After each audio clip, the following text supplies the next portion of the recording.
Welcome to the No Limits Leadership Podcast. We discuss ancient wisdom, real-world experiences, and the latest concepts on mastering leadership of self and others.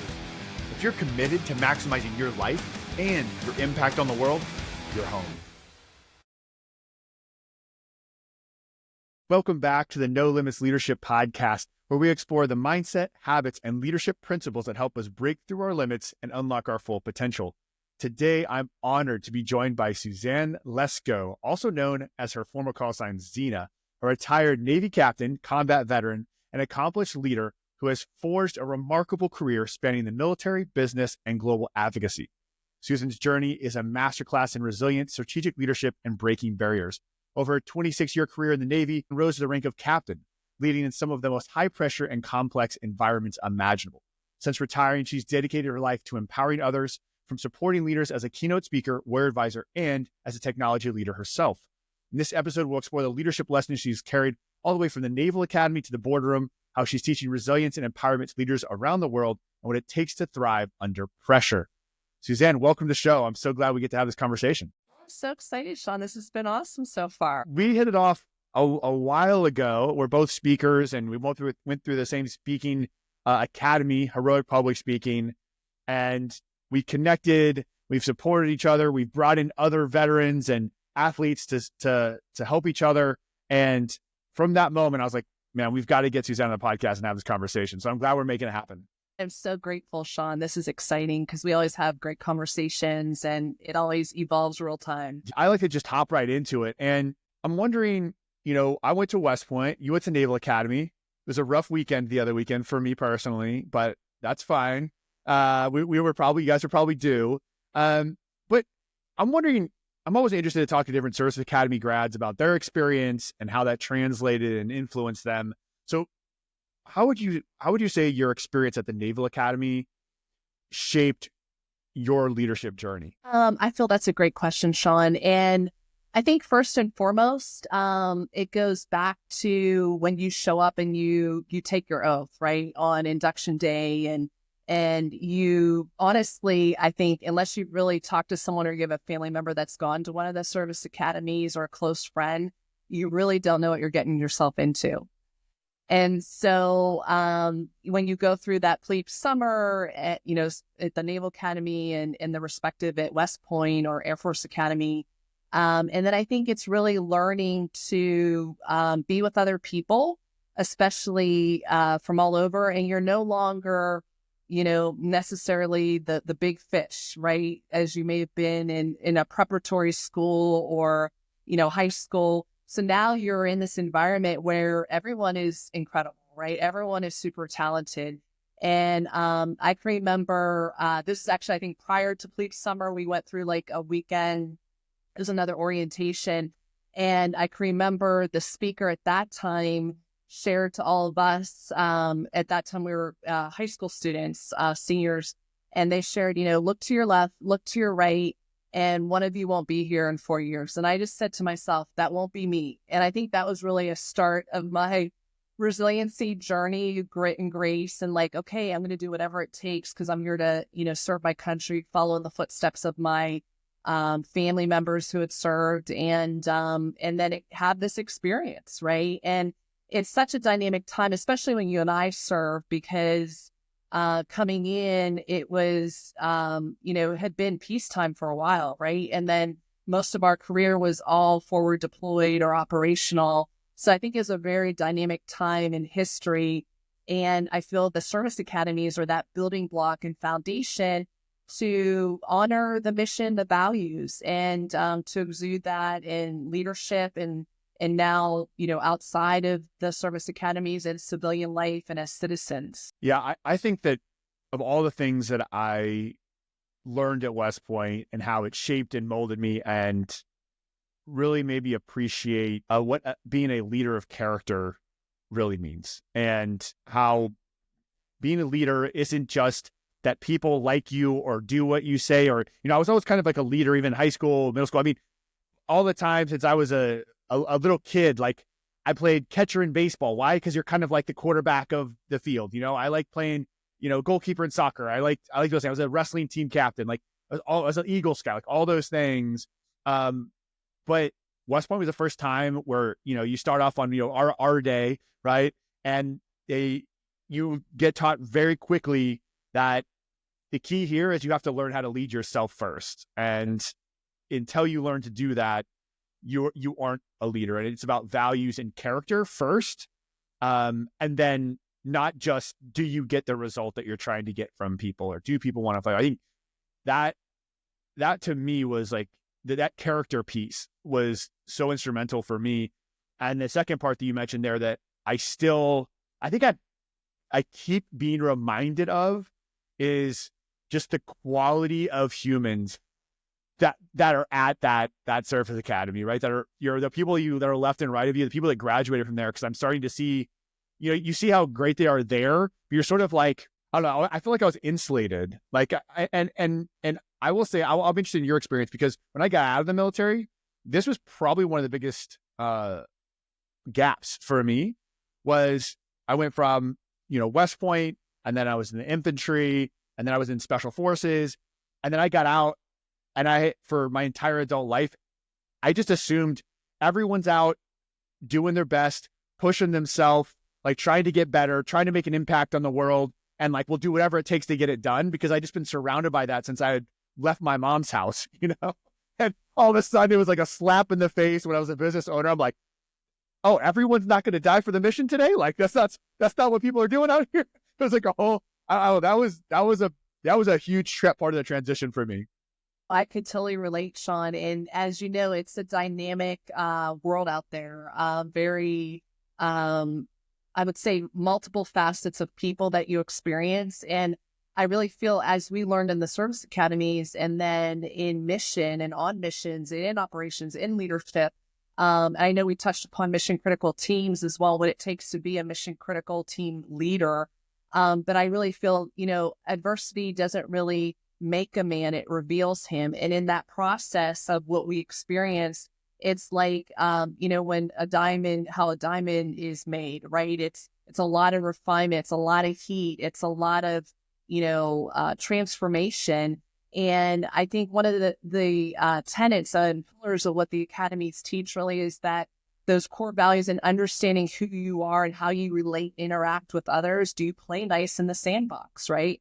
Because it's a growing up process. A lot of us came to those institutions from various parts of the nation and world, and to go there and really be like, oh my gosh, I'm on my own, but and now I have other people to be responsible for as well, and lead if we're in a leadership position, and be able to, kind of try it out and test it out. And then ultimately, what we service select and then go into in the fleet or in the Army, and being able to then, then you're on stage, essentially, similar to heroic, right? It's like, okay, rehearsal happened, guys, training.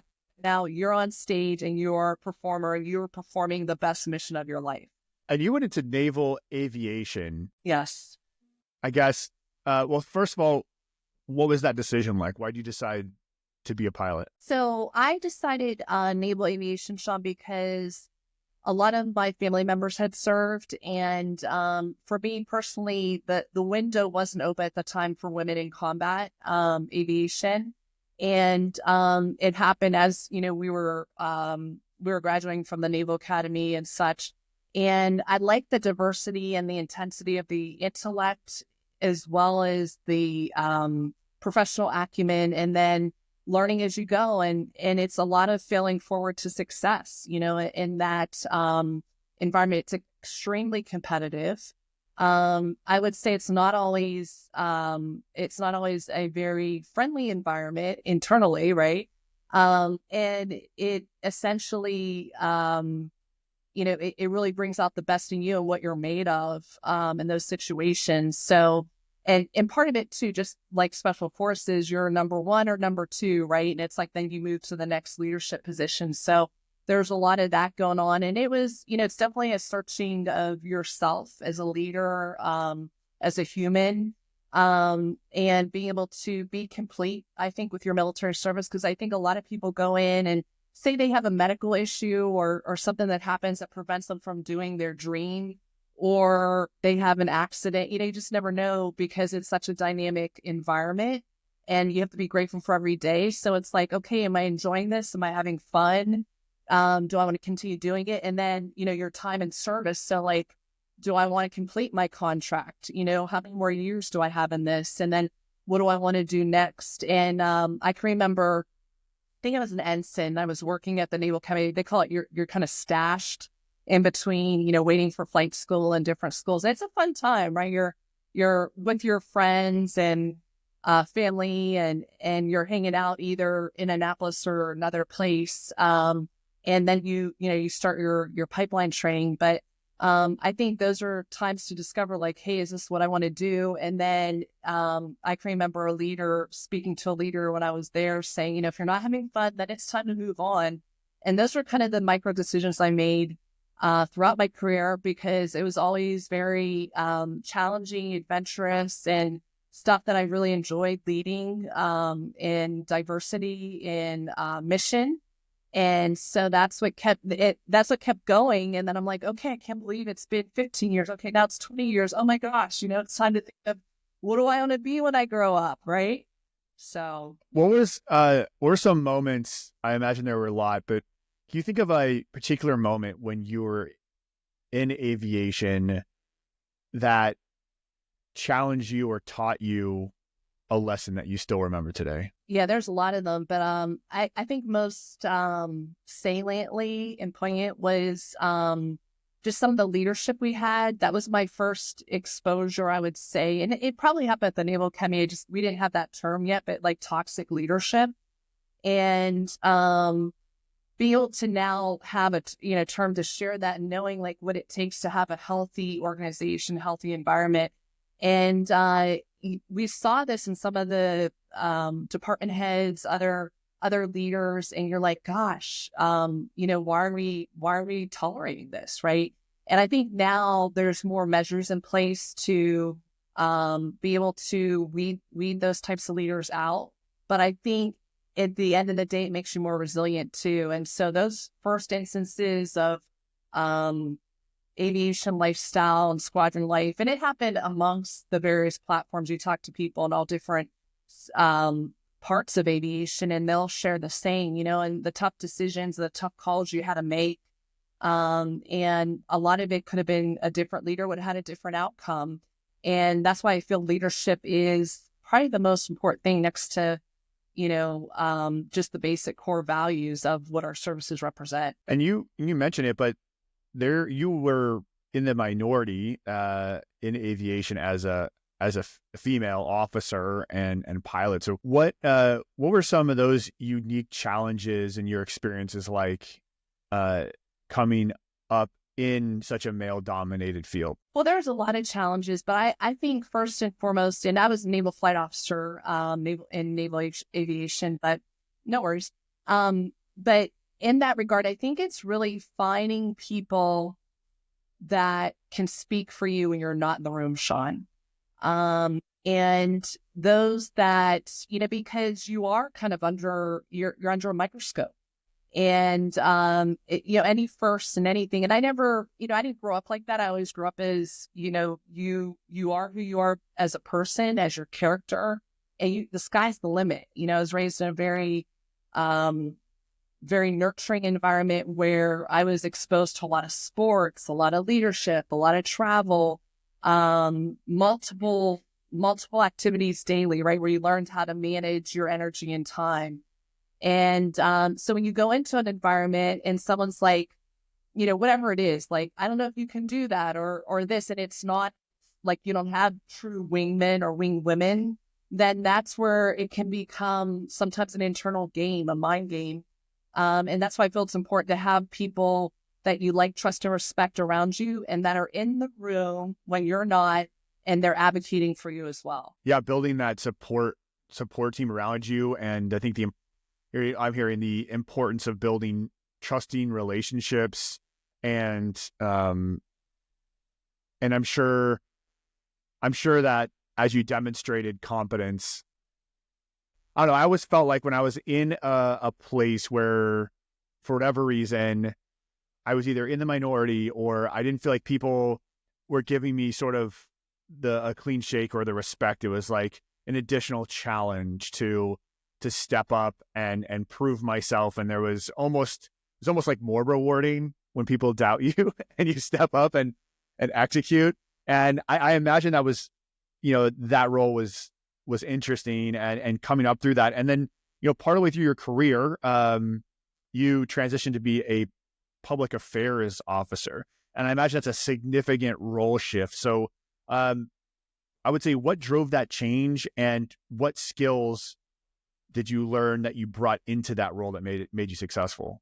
Yeah, great question. So I knew, like, I loved aviation. I loved the intense training and learning to not only master your platform or what you're flying, but the leadership, the going on deployments, all these different multifaceted, multicultural environments and missions, and knowing how to respond and be of service, on that mission and with your aircrew as well. And, that part was I would say it laid a great foundation, Sean, for public affairs, which was more multifaceted, right? Like, you can work in any capacity within the Navy. And I really love that aspect of it. And also as a communicator and diplomat as well, and having the impact to share messaging, right? And impact our way of showing up in the world as Americans, national security issues, those types of things that, we're communicating a message, and we want to show up, whether that's in aviation, Navy special warfare, Navy surface warfare, working in a joint environment, which was most of my career, and learning to operate in that. So I really enjoyed that part because it was more of a ability to work across various sectors of the Navy. And so that part was really exciting. And then on my shore duty from aviation, I was fortunate. And if I wasn't aviator, I wouldn't have been able to do it. But I was a survival instructor, so I trained high risk of capture and combat survival. And that was just an amazing experience, and seeing real time, what you do and how that impacts training for people, our servicemen and women going forward, and being able to feel that they have within them to withstand those types of environments if they were ever captured. I'm sure as a public affairs officer, right, you had to very carefully, look at narratives and you mentioned communicate effectively, and especially doing that under pressure. And for a lot of leaders, that's, it's one thing to communicate when you have plenty of time to have your staff and all this time, the strategic message that's been polished over time. But what did you learn, or what can you share with leaders about communicating effectively under pressure? I think the best method to communicating under pressure, Sean, is being a great listener. So when you are a great listener and you're real time, whether that's at a podium with multiple media outlets, questioning you at a press conference, or it could be in another environment, maybe they just happen to talk to you and they're like, hey, we have a question about operations in XYZ. Can you tell us about that? And it's in those moments that if you're not keen on current events and relevance and knowing what just happened, then what you share could be not aligned or on point for what is really happening, right? So it's being able to be a good listener, listening to your teams, listening to what's going on around you, being a consummate learner and understanding of the environment and the dynamic part of that. And then it's also this really fine line of intelligence, right? So it's like certain things you can share publicly, certain things you can't.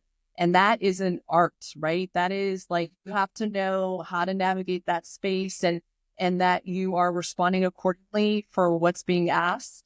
And also the preparation part, there's a lot of planning that goes in to press conferences and to messaging and to talking points.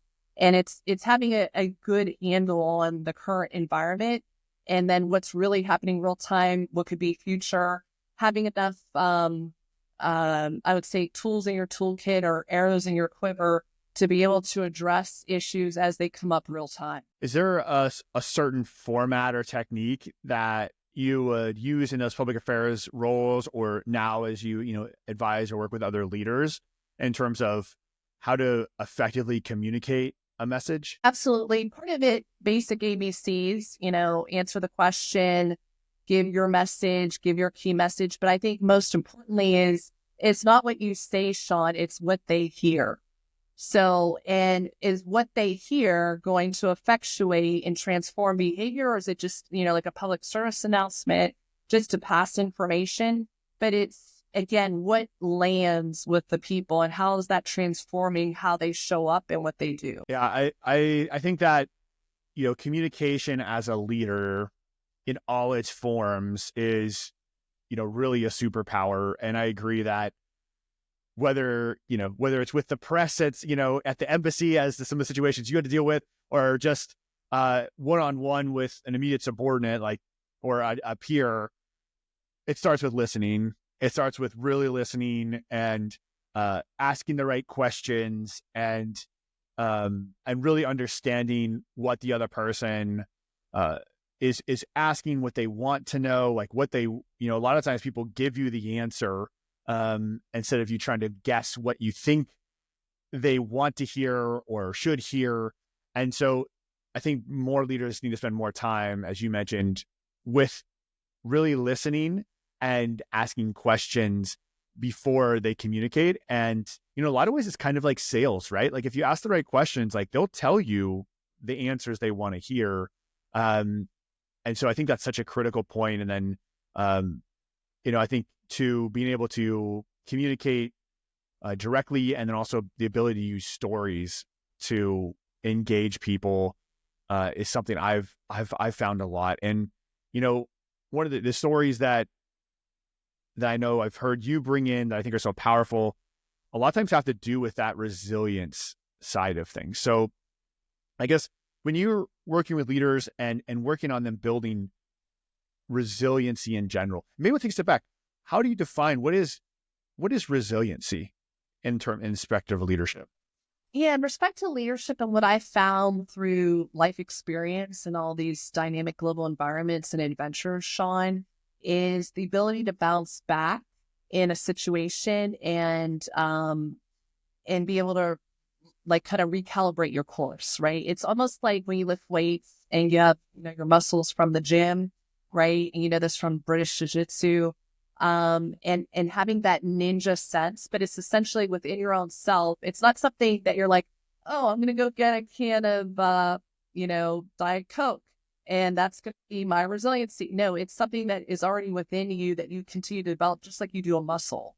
And it's that bounce back ability to have these within you, your toolkit. I call them arrows in your quiver, to be able to navigate seamlessly through life and its challenges and be real time. Yeah. So what I'm hearing is that resiliency is something you build up over time, just like a muscle. And it's not something you just, hey, here's the trick. Here's the, the quick fix, lose 100 pounds in, 60 days or whatever. Like it's about slow, steady work and having the right tools in the toolkit. So what are those habits that you can use to develop resiliency over time? Like, where does it start?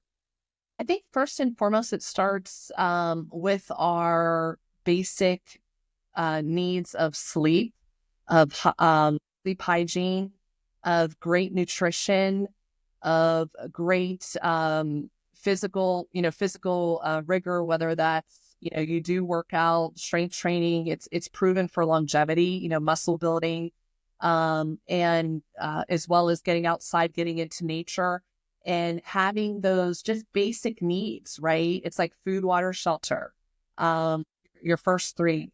And when you have that, then you come from like a clear foundation, Sean, of which to operate in the world and how you show up. So having the deep rest at night, right? Whether that's shutting down your computer or blue light blockers. I've always been intrigued by this stuff. I loved 007 movies as a kid and like all the cool gadgets, right?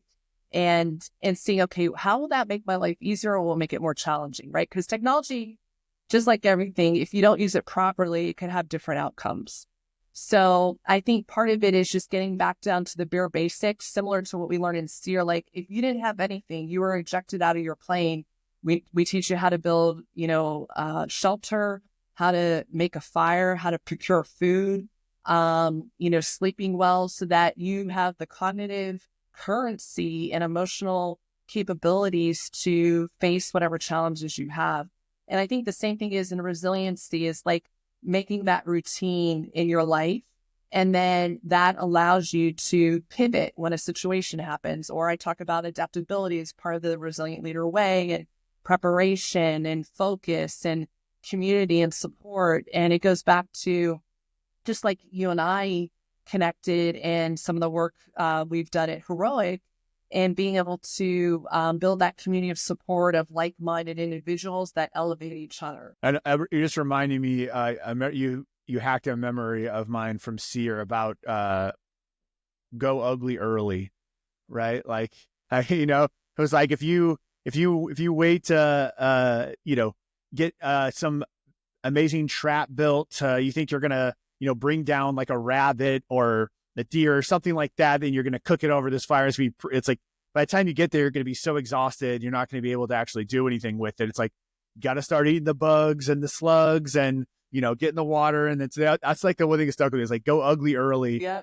And just remembering to get the energy first and take care of the fundamentals so that you have the ability to move on to the more complex issues. And I think that's, to your point, a great lesson that we can pull forward, and you don't have to go back to SEER school and eat worms and bugs to learn it.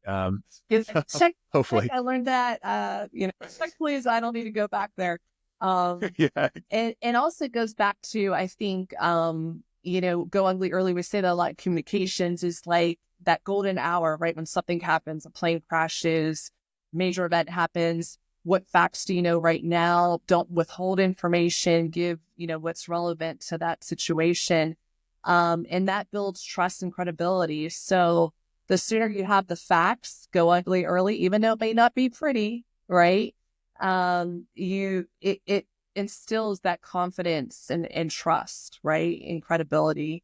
So I think that's a good way to show up in life, right? Yeah. And I love how you applied that to communications because, I think even in terms of feedback, like real-time feedback as leaders in terms of communication, right? Like not waiting till you have, in 90 days, we've got your next performance evaluation, and I'm going to type up this big report. And then we're going to talk about the thing just happened yesterday, instead of being like, all right, we just had a meeting. Okay, close the book on the meeting. All right, how can we do better? Or here's what I saw, right? Like, you said, just like get dirty and give feedback and be honest. And share as much information as you can with your people. And by doing that, you buy yourself, that credibility, you buy yourself space and time. So then when you do say, look, I can't deal with that right now, or that's not the priority, or I don't have anything, they can actually believe you because they know, they trust that or if you give them feedback, like, no, that was great. They're not like, oh, he's not just blowing me off. It's, well, last time he told me immediately that here's 5 things I can improve. So, I do like that, go ugly early, how you apply that to a communication sense. And, as we kind of move forward, you mentioned a few other components of resiliency. Like once you have those foundations, then you're taking care of your health, which I think as a leader, I think it comes down to that as well, right? Like called the 4 pillars of health. Like you mentioned all of them: sleep, activity, nutrition, hydration. Like if those aren't right, you're not ready to perform at your best in any capacity. And so that is the foundation. Once you have that, then you mentioned adaptability, resourcefulness. There are a few other things. Can you walk us through what that process is moving forward? Yeah, so I talk a lot about, not to give too much of what I have in my keynote. Yeah. The resilient leader way. And one of those, the first story I touch upon is adaptability and being able to be adaptable as life comes at you. And when we think about it, and as you know from real life experiences, the only constant is change. So if you automatically go into a situation knowing that, and also experiencing discomfort, right? Because if you're always comfortable, you don't really know what's good and what's not, right? So it's that eustress, right? That eustress, not distress. Distress over time will wear out your nervous system, dysregulate you, then you can't make good decisions, right? But if you have eustress and your own deliberate discomfort, I know a lot of your peers talk about this as well, then you're able to go with what life throws at you, right? You make lemonade out of lemons, and you're able to ninja your way through situations, Sean, instead of playing victim or having setbacks. Instead, your setbacks become your next comeback because you had that resiliency and that adaptability, the ability to think on your feet, to pivot when required. And then, tomorrow's a new day. So being able to be really impeccable with your sleep, right? Just like impeccableness with your word. And your actions follow your words, right? Your deeds follow your words. And that keeps you in integrity with whatever situation is being thrown at you in life or business. Yeah, it's interesting. I was just thinking about this concept of suffering because, we're weird thought leader author people. And so we think about these things in our spare time. And I actually just pulled up, I took little notes on my phone about, thoughts on that. And, I think that part of that, like suffering in the military, that I could apply to the real world, or how to build another key to build that resiliency is that it is through suffering. But it's, one thing I remember all the time was when we were, whether it was, Ranger school or some sort of training event where we're really sucking, and whether it's a 5-mile run in the rain in the morning, or, you're going to be walking with the ruck on your back all night. And they'd always say, they'd always get us to yell or be excited or tell jokes. And it's like false motivation is better than no motivation. And it was just this switch that if you can, instead of having that victim mindset, but if you can lean into, we're going to do this anyway, life's already going to be difficult. There's going to be changes that are going to happen, and just going with that mindset, and then not take it too seriously. Right. Not take the life, whatever's going on, the suffering, you're going to do it anyway. Difficult things are going to happen. And by the way, that those difficult things and that suffering is how you're going to grow anyway. So I'm getting better anytime I'm going through suffering or difficult times. And so, don't take it too seriously. If you can tell jokes while you're, in the board meeting and it's this hard thing that's going on, if everyone is just so tense and tight, and so you're not going to have the best conversations, you're not going to have the best outcomes, and the suffering is not going to lead to growth. But if you can just relax a little bit in that suffering and have that, hey, false motivation is better than no motivation. We're all gonna live tomorrow, And so let's not take it too seriously, and let's push through the discomfort, knowing that we're going to be stronger on the back end. I think that's so important. Absolutely. And it's that comedic insert, that levity that's required. I think it should be a prerequisite, right? Going to the Naval Academy or West Point or Air Force Academy, is that levity, because at the end of the day, you are performing, right? And as we learned at Heroic, it's that improv on stage and being able to improv in life, right? Because and especially with the military, right? Because it's so rigid. It's you will do this, this, this, and this. But we're wait, let me just lean into this a little more. Let me push my left and right limits. I think that innovation, creativity, that's where that is sparked, right? That ingenuity, and knowing it's not going to be perfect. It's not going to be exactly right, but let's get it, to where, this will be, accomplish our mission and, be an achievable outcome. Yeah, I think because, some of the military, and they're not wrong. I think a lot of people get value out of somebody like, a David Goggins or whatever, right? Jocko posting he's up at 4:30 working up every day. And it's okay, cool. And I've heard so many people be I love him. He motivates me. Cool. Awesome. I'm glad they do. But I think that for most people, if they take it if they hop in and say, well, I'm going to wake up at 4 a.m. and I'm doing kettlebells for an hour and I'm doing my cold play. It's like, you're not jumping right into that. You're not doing that for your whole life. And you're going to end up in this all or nothing mentality of like, well, if I'm not that, then it's nothing. Instead of, let's not take this too seriously. And like, how can we make this work fun, right? Like in terms of resiliency, right? Like if I can make, to your point, make this work fun and find the levity in it, and I don't have to be this hardcore, but like, how can I own jujitsu gyms, but I owned a gym before, and it was like, what's the best workout plan? The one you're gonna do. Absolutely. Right? The one you actually show up and do is the best one. And if that's playing tennis, awesome. If that's hikes in the woods, cool. If it's lifting weights, cool. And so it's like whatever, but you're still getting it done, and you're still miles ahead of the person who's, hitting snooze 6 times and stumbling into work at 9:30 late. Like you're still ahead of all of that. So I do think that there's, how can we turn life and these challenges and becoming our best self and leading our teams, like, can we take a little bit of the seriousness from that, and how can we make this fun and play? Because, life's too short to just be like, I'm just going to suffer for 80 years and then, go in the ground. Like, who wants to do that?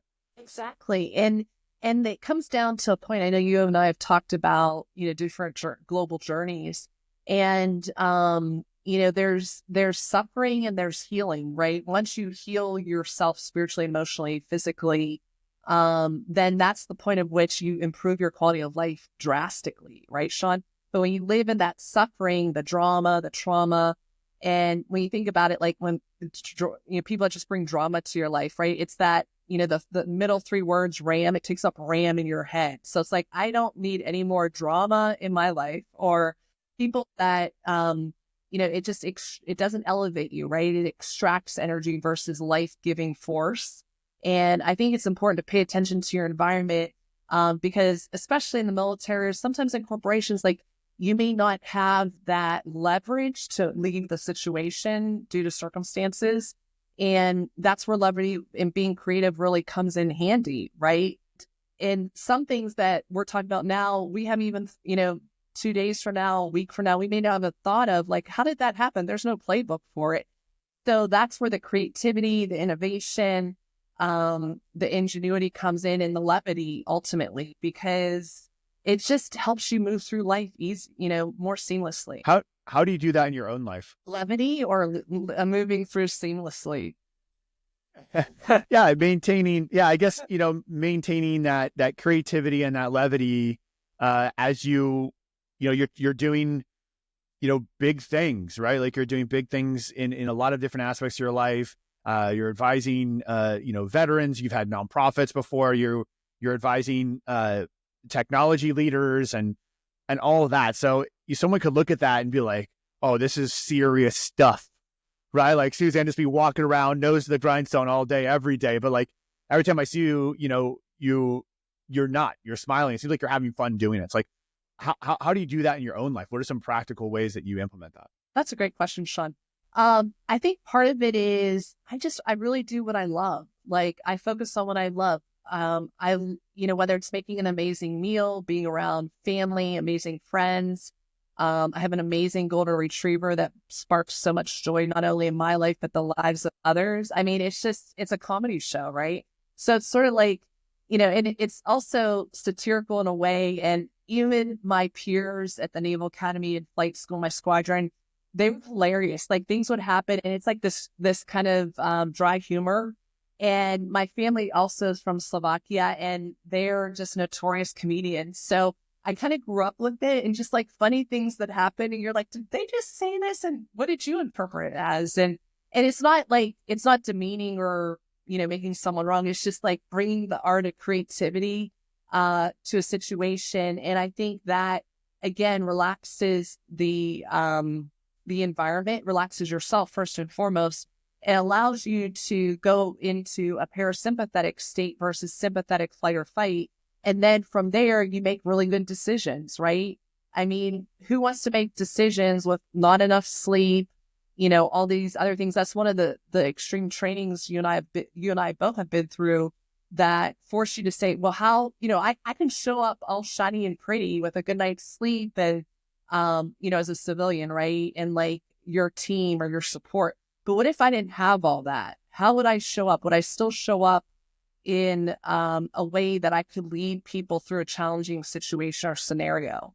So I think that's the key is finding those little micro bits of humor throughout your day and not taking yourself so seriously. I think some of the best leaders, and you could probably attest to this too, is, you see two general officers talking and they're joking or they're really involved in what you're doing. They're not these like seagull leaders, right? They're not way up high and not sharing what's best or doing a hot wash or something like that or after action report, but they're involved in the daily iterations of what makes an organization great and amazing.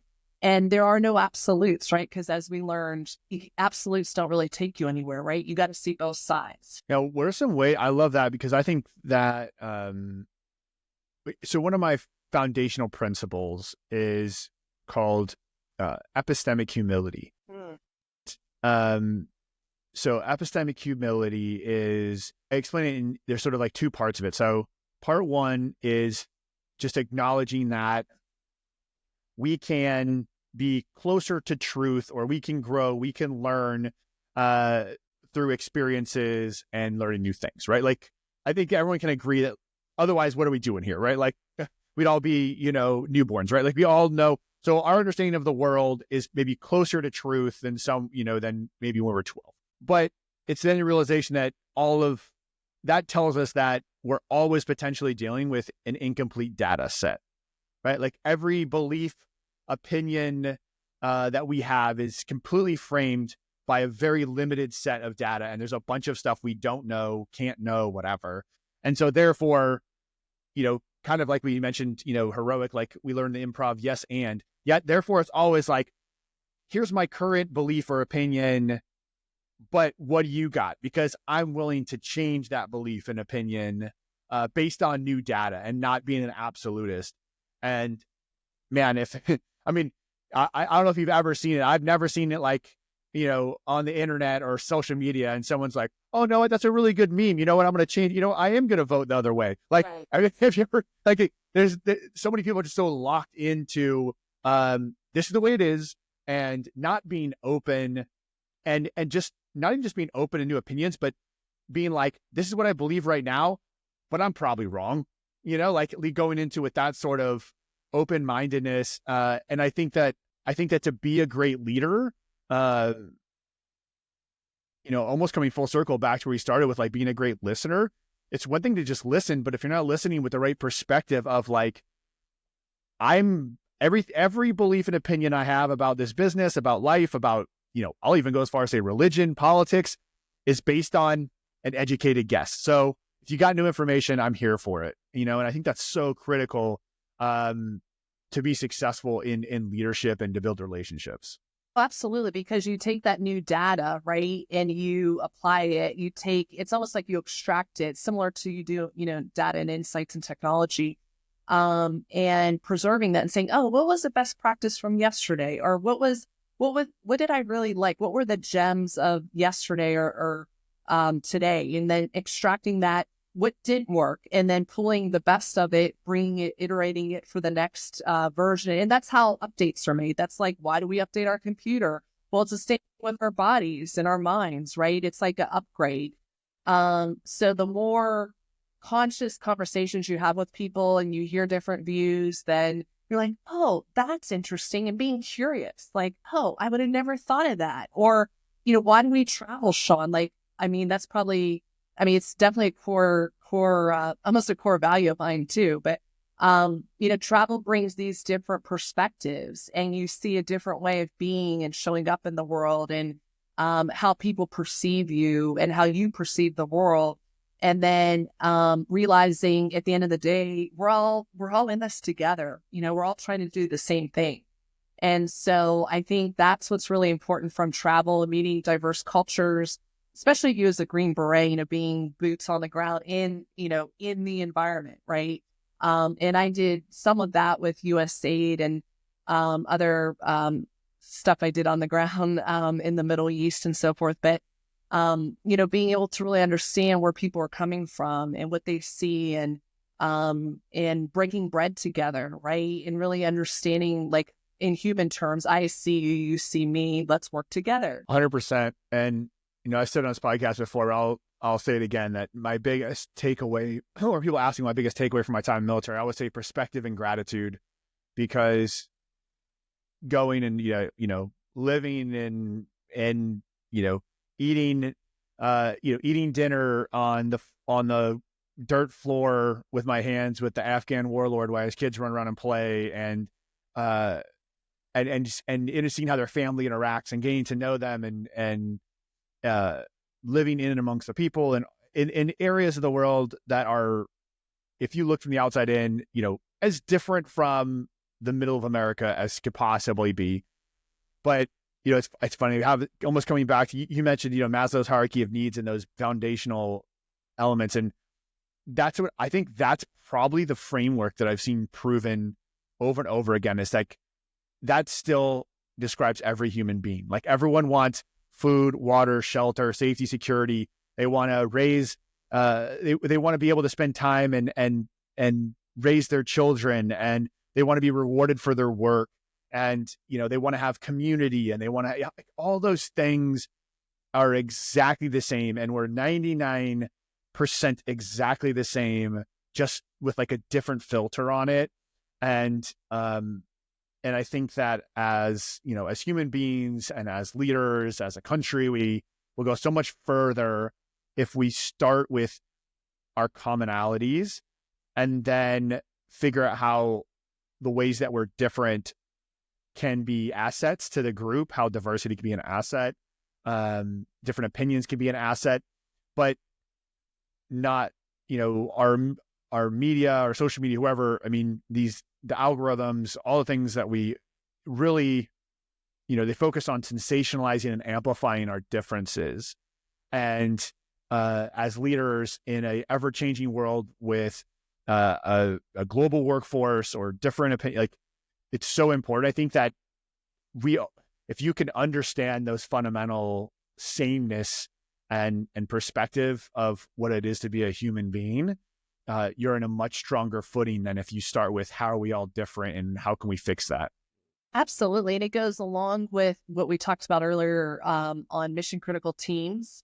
And, the best teams that solve those golden hour issues or solutions or wherever it is in an ER room, in the hospital, or on the battlefield or in the boardroom, is the ones that have the diversity of team, right? If we were all the same, we would all think the same, we'd call us groupthink, and then we wouldn't have any real solution to the issue. The most successful teams are the ones that are the mission critical or mission critical focus, that have that diversity within them to think these different thoughts, to have a different approach and be like, oh my gosh, I didn't think of that. Let's bring this, this angle in. And so I think it builds better organizations and ultimately resilient organizations as well. 100%. Man, Suzanne, this is awesome. When people want to hear more from you and about resilient leadership, what's the best way for them to find you? Well, I love contributing to LinkedIn content and celebrating each other's successes on there as a platform.